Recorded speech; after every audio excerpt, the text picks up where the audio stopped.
So finally, we're getting to the end, and we're getting close to us. And the question is how, okay, so life got complex, and then it got fast.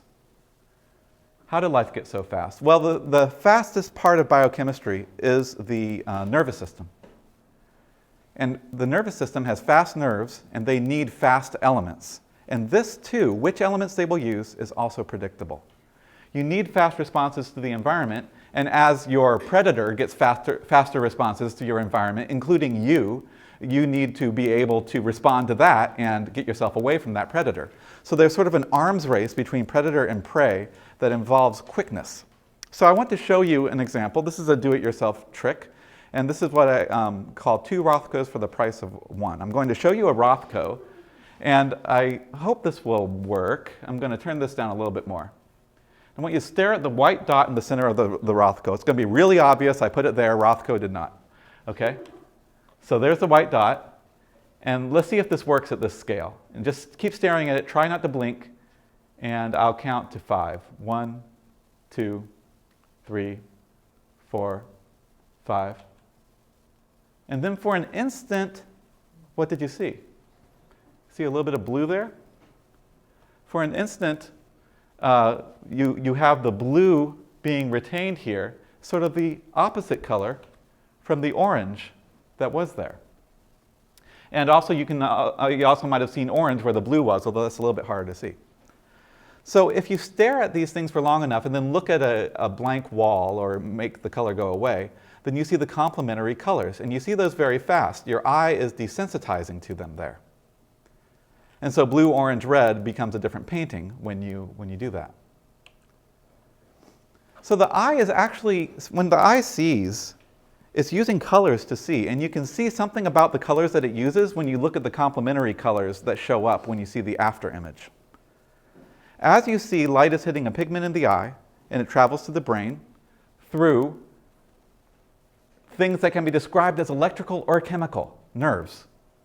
Now, the thing about nerves is they're not metal. They're not like copper or anything. They're actually wires of dissolved salt. And so we have to look at different kinds of chemistry to say which salt is best for fast nerves. We want to look at the periodic table, and the rule that we'll find is if we move all the way over here on the periodic table to the left side, we will find the fastest elements. In fact, we can measure binding speed, and if you do that, you can say this is going up is how fast it is binding to something, going on to something, and going down is how fast it is coming off to something. And so the bigger the bar, the faster it is, both up and down.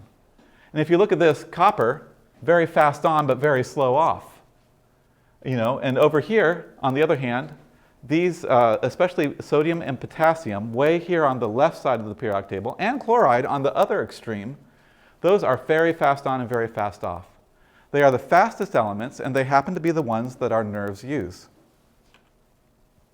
Now, eyes use nerves to see colors, and so they'll see the blue of a bird's beak.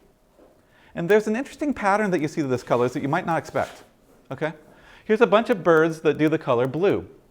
And they don't do this by making a blue pigment like carmine or something like that. They do this from their collagen. They take the collagen that we all have in our skin, and they rearrange it to make it blue. Okay, so they've learned that trick, and all these different species have learned that trick independently. Well, it's the same trick that the mandrill uses for the blue on its nose. And the other place where it shows up really prominently, and there's no delicate way to say this, it shows up on opossum testicles. Okay, but it's the same blue, same blue, same blue, very different places. Okay, we're not talking about an ancestral blue that was passed on through the evolutionary tree. These are animals that have learned, that have rearranged their collagen to make the same blue in different places. This is what's called evolutionary convergence. You see the same thing over and over again. The way it actually works is your collagen looks like this. In your eye, it's arranged perpendicularly so the light passes through. But if you arrange it sort of crooked, the same collagen will not pass through, and it will absorb light so it looks blue. This is what's true in this monkey face. It's what's true in the bird beaks. Same arrangement of collagen. So it seems like there's one solution to find collagen that these have found over and over again. Now, if it was just this, and this goes with the fastness of life, because the faster the life responds to its environment, the faster it will reach these solutions to problems. The blue is a solution to some kind of problem that the animal is solving. Now, this kind of convergence can be seen not just in these blue colors, it can be seen in the trichromatic vision that we use to see that color. We have converged on that solution with other species. It can be used in ears used to hear sounds. No time for this, but if you Google about the ear in the katydid leg, you will find a katydid that has what looks like a human ear, the inside of a human ear, not the outside, but the inside of a human ear is replicated in its leg because it's the best way to hear. Even the songs that birds sing may converge with human music. It may be that we're using the same musical scale, which suggests there might be a universal music. But it's late, and we're talking about art, not music here. More in the book. So finally, just as phosphate is predictably better for DNA than arsenic, sodium and potassium and chloride are predictably better for calcium. You just put the elements in a race, and they're predictably better than copper or other ions for nerves.